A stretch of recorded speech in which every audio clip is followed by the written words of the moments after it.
and another, she closed her eyes and let out a blissful sigh. "Well?" Her Uncle Des, baker extraordinaire, turned down the volume on Radio 2 and fidgeted in the chair beside her, fixing her with a green-eyed stare and drumming impatient thumbs on the table. "Don't leave me sitting here like a lemon. What's the verdict?" "The verdict," said Megan, dabbing a napkin against her lips before reaching across to give her uncle's hand a squeeze, "is that it tastes even better than it looks." Des blew out a breath so long it made his lips vibrate.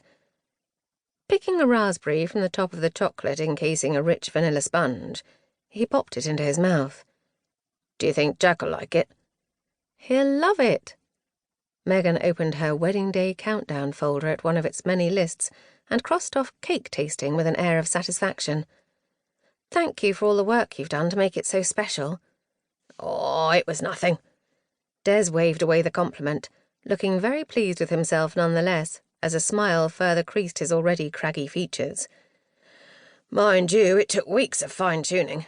You know, a tweak here and a tweak there," he said, scratching his thick, more salt-than-pepper mop of hair.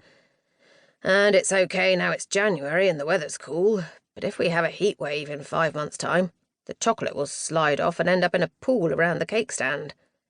He shook his head. "June weddings and chocolate cakes are not necessarily a good match, you know." The rasping of a key in the lock of the front door interrupted their conversation, announcing the arrival of Megan's Aunt Sylvie and her friend, Dora Pickles. "Oh, is there a cake?" Dora trudged into the kitchen, her eyes lighting up as they homed in on Megan's empty plate, and her cheeks flushing at the prospect of an unexpected treat.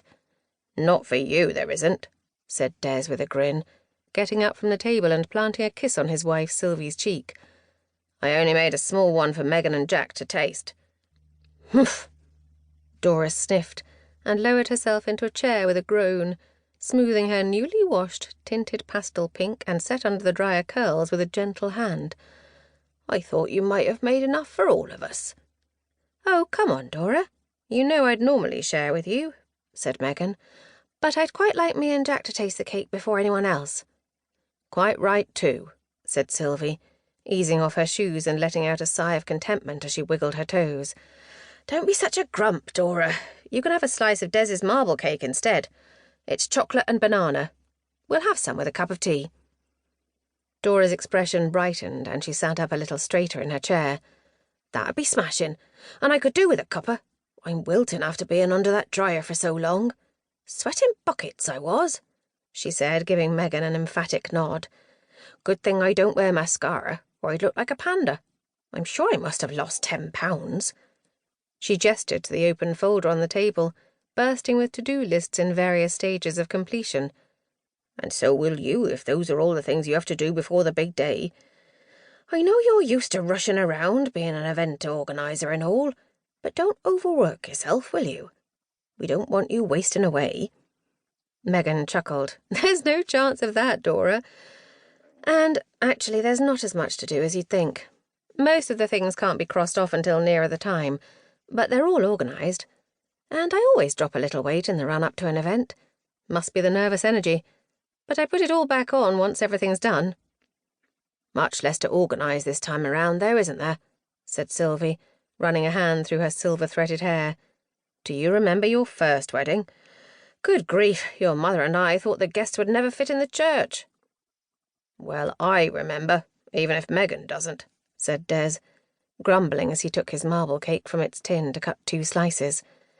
"Bloody bedlam it was, with all those bridesmaids and page boys running around. It was like the old woman who lived in a shoe." "I'm surprised you remember anything," muttered Dora. "You were blotto by midday." "Ah, yes, but that was in the old days when I used to be partial to a snifter to get the day started," Des retorted indignantly. "But I don't touch the stuff now, as you well know." "Well, this wedding won't be anything like the last one," said Megan firmly, closing the folder. "This wedding will be the significantly scaled-down version with only close family and friends invited." "I don't blame you, love," said Dora. "When Archie and I got married, we didn't know half the people who were there. Our parents invited relatives we'd never even met. Good for you and Jack for doing things your